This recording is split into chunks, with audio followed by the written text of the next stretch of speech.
اعوذ باللہ من الشیطان اللعین الرجیم بسم اللہ الرحمن الرحیم ان اللہ وملائکتہ یصلون علی النبی یا ایہا الذین آمنوا صلوا علیہ وسلموا تسلیما اللہم صل علی محمد وآل محمد۔ امام حسین علیہ السلام نے عراق جانے کا ارادہ کیا تو جابر بن عبداللہ انصاری آپ علیہ السلام کی خدمت میں حاضر ہوئے۔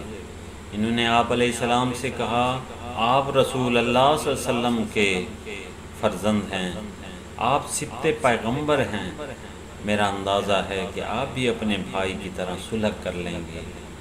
تو امام حسین علیہ السلام نے فرمایا، میرے بھائی نے جو کچھ کیا تھا وہ خدا اور رسول کے حکم کے مطابق تھا، اور میں بھی جو کچھ کروں گا وہ بھی خدا اور رسول کے فرمان کے مطابق ہوگا۔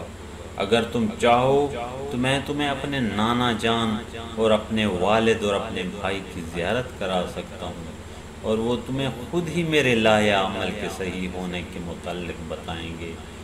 جابر کا بیان ہے کہ امام کے فرمان کے تحت میں نے آسمان کی طرف نگاہ کی تو آسمان کا دروازہ کھل گیا، اور اس دروازہ سے رسول اکرم صلی اللہ علیہ وآلہ وسلم، حضرت علی علیہ السلام، حضرت حسن علیہ السلام اور حضرت زید علیہ السلام برآمد ہوئے، زمین پر آ کر بیٹھ گئے۔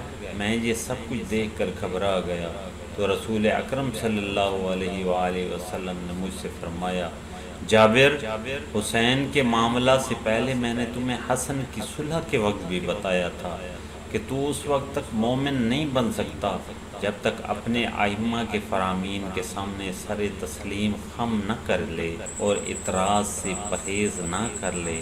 کیا تو چاہتا ہے کہ میں تجھے یزید اور اس کے حواریوں کا ٹھکانہ دکھاؤں اور اس کے ساتھ حسین بن علی کا مقام بھی تجھے دکھاؤں؟ میں نے کہا، جی ہاں یا رسول اللہ۔ نبی اکرم صلی اللہ علیہ وآلہ وسلم نے زمین پر پاؤں کی ٹھوکر ماری، زمین پھٹ گئی اور ایک سمندر ظاہر ہوا، پھر وہ بھی پھٹ گیا، پھر زمین ظاہر ہوئی، وہ بھی پھٹ گئی۔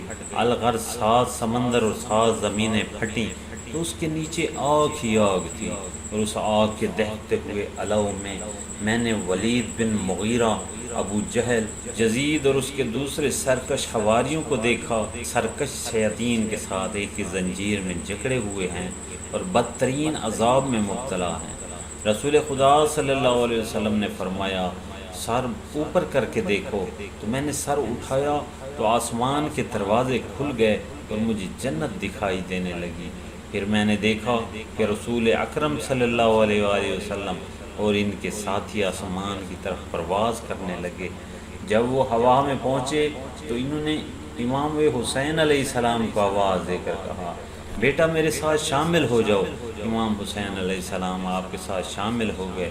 پھر رسول خدا صلی اللہ علیہ وسلم نے امام حسین کا بازو تھاما اور میری طرف دیکھ کر فرمایا، جابر، میرا فرزند میرے ساتھ یہاں قیام پذیر ہوگا، تم اس کے فرمان کو تسلیم کرو اور اس میں شک نہ کرنا، ورنہ مومن نہ بن سکو گے۔ جابر کا بیان ہے کہ جو کچھ میں نے بیان کیا ہے وہ ایک ایک لفظ سچ ہے، اگر میں جھوٹ بولوں تو خدا کرے میری آنکھیں اندھی ہو جائیں۔ کتاب ثاقب فی المناقب صفحہ 322۔